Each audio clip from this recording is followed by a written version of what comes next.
بسم الله الرحمن الرحيم. الحمد لله رب العالمين، صلى الله وسلم على نبينا محمد وعلى آله وصحبه وسلم تسليما كثيرا، وبعد. السلام عليكم ورحمة الله وبركاته. بإذن الله تعالى دقائق قوبا وحين حسوسين دونا أعمال آد فضود أو جنة لغو قلوه qofkana aan ka qaadanaynin waqti badan aan ka qaadanaynin ama juhdi badan aan uga baahnayn. qof kasta oo muslim ah yoolka iyo hadafka ugu weyn ee uu leeyahay waxa weeyaan inuu aakhiro badbaado, jannana uu galo, naarna uu ka badbaado. ilaahayna subxaanahu wa tacaala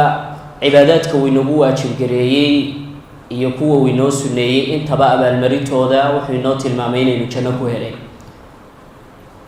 oo gallad ilaahay subxaanahu wa tacaala addoomihiisa uu siiya ay jannadu tahay. waxaa nicamka ilaahay ka mida inuu ilaahay inoo diyaariyey acmaal fudfudud oo aynu dhammaanteen samayn karno, haddana janno aynu ku helayno. ilaa waxaan sheegi doonaa 4 ilaa 5 biidn illah waxa ilaahay noo fudaydiyo. camalka koowaad waxa weeye qiraa'atu aayati alkursiyi bacda duburi salawaat. salaadahan aynu tukanayno waxaa ilaahay subxaanahu wa tacaala uu inoo sharciyeeyey adkaar iyo aayaad inaynu akhrino salaada kadib. oo nabigeenu sala allahu calayhi wacala alihi wasaxbi wasalam markay u yimaadeen fuqaradii wuxuu ku yihi fuqaradii saxaabada ay ku yidhaahdeen saxaabada kuwii tujaarta ahaa ee wax haystay way sadaqadaysanayaan maalkoogii, camaladii aanu samaynaynina way nala qabanayaan. rasuulku sal lla alay slam adkaartan aynu akhriyayno salaada kadib ayuu u tilmaamo ku yihi taasaad ku gaarhi kartaan kuwii maalka badan iyagu sadaqadaysanayay ee camaladii kalena aad ka sinaydeen. waxaa rasuulkeena sala allahu calayhi wacala alihi wasaxbi wasalam ka sugnaatay xadiidka abu hureyre imaamu muslim uu soo saaray inuu rasuulkeenu sala allahu calayhi wacala alihi wasaxbi wasalam uu yidhi qofka akhriya aayatulkursiga bacda duburi salaa, salaadaha faralka ee 5 kadib, qofkaasi jannada gelitaankeeda waxaa ka xiga uun dhimashada, oo inuu dhinto keliya ka xigta. waxay kaa qaadanaysaa aayatulkursi hadday ugu badato xataa 1 daqiiqa ma qaadanaysa akhrinteeda aad akhriyaysa. haddana waxa lagu helayaa waxa weeyaan inuu qofku jannada ku galo. camalka labaad wuxuu yahay isaguna fudud tahayna inaynu ku dadaalno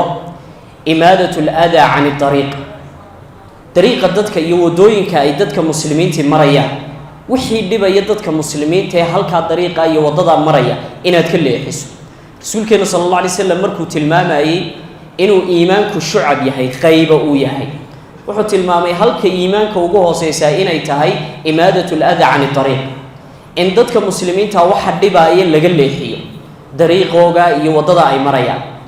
rasuulkeenu sala allahu calayhi wacala alihi wasaxbi wasalam xadiidka isna abu hureyra uu soo warinayay imaamu muslim uu soo saaray, waxa uu tilmaamay rasuulku sal alla alay slam inuu arkay rajulun yataqallabu fi ljanna, nin jannada isku gedigedinayo, kolba dhinac ka gelayo oo kolba dhinac jannada ka degaya. rasuulka sala allahu calayhi wasalam sababtuu camalkaa ku helay inuu jannada kolba dhinac ka dego, kolba dhinac isku gedgediyo jannada ayuu tilmaamay, oo wuxuu tilmaamay bishajaratin qatacahaa calaa dahri dariiq. wuxuu ku galay geed dadka muslimiinta dhibi jiray, sida riwaayada kale ku cad, kaana yu'di lmu'miniin, dadka muuminiinta buu dhibi jiray iyo muslimiinta, oo qodxaan iyo waxbaa kasoo daadan jirayoo dadka meeshaa hoos maraya dhib ku mudan jiray. geedkaasuu waddada bartankeeda ka jaray. geedkaa markuu ka jaray ilaahay subxaanahu wa tacaala wuxuu ilaahay subxaanahu wa tacaala uu siiyey, oo addoonkaasi sida xadiidka ku qoro uu rasuulku sal ly slam tilmaamay, ilaahay baa uga mahadnaqay arrinkaas oo jannada ku abaalmariyey isaga, oo abaalmarin uga dhig inuu jannada ku galo oo siduu doono ugu galgasho jannada. innagana cagsiga ayaynu samaynaayo, meesha aynu waxaynu guryaheenna kala xishoodno xataa waxaynu ku daadinaa waddada. gawaadhideenna waxaynu kala xishoonno waddadaynu ku tuurnaa waa cagsiga ka ilaalinta laga ilaalinayna janna lagu galaya arrinka saddexaad walaalayaal wuxuu yahay alixsaan ila albanaat hablaha in loo samafalo qofka ilaahay subxaanahu wa tacaala hablo la dhashay siiyey ama kuwo uu isagu dhalay ilaahay ku arsaaqay inuu u wanaag sameeyo rasuulku sala allahu calayhi wacala aalihi wasaxbi wasalam xadiidka uu imaamu tirmidi soo saaray abu daawuud min xadiidi anas waxau rasuulku sala allahu calayhi wacala aalihi wasaxbi wasalam yihi man kaanat lahu halaatu akhawaatin aw halaatu banaatin qofka ilaahay subxaanahu wa tacaala walaal kala dhigay 3 hablood amaba 3 hablood oo dhalay gacanta ku haya oo fattaqa allaha fiihinna wa axsana lahunna oo ilaahay kaga cabsada wanaajintooda iyo korintooda iyo dhaqaaleyntooda iyo karaameyntooda kaana macii fi ljannati haakada wuxuu rasuulku sal alay slam yihi wuxuu ka dhigayay qofkaas oo jannada marka jannada ayuu gelayaa oo wuxuu noqonayaa welibana aniga mid ila gala oo sida labadaa farood ay ka dhigayiin oo kalaan aniga iyo isagu jannada ka wada dhigan oo macaygu ahaanaya jannada riwaayaadka qaar xataa waxaa ku soo aroortay inan keliya qofka u wanaag sameeya oo uu dhalay ama mas-uul ka yahay ama walaalayihiinba waxay ka mid tahay waxyaabaha jannada lagu galay waxaa ka mid a walaalayaal waxyaabaha jannada lagu galo ee camal isaguna fudud ah inuu qofku salaada waqti hore yimaado sidoo kale uu masaajida iyo waqtiyada aadaanka hore u soo ajiibo rasuulkeenu sala allahu calayhi wacala alihi wasaxbi wasalam xadiidka abu hurayre imaamu muslim uu soo saaray waxa uu tilmaamay man qadaa ila almasjidi aw raax acadda allahu lahu fi ljannati nusula qofka masaajidka xilli hore taga ee subaxa hore waa ku kallaha masaajidka ama waqtiga salaadaha habeenkii iyo maqribkii iyo cishaagii wix hore u taga qofkaasi ilaahay subxaanahu wa tacaala wuxuu ugu diyaariyey jannada martiso sooriyuu ilaahay u diyaariyey jannada dhexdeeda cidda ku diyaarinaysaa waa ilaahay meesha lagugu diyaarinayaana waa jannadii camalladaasi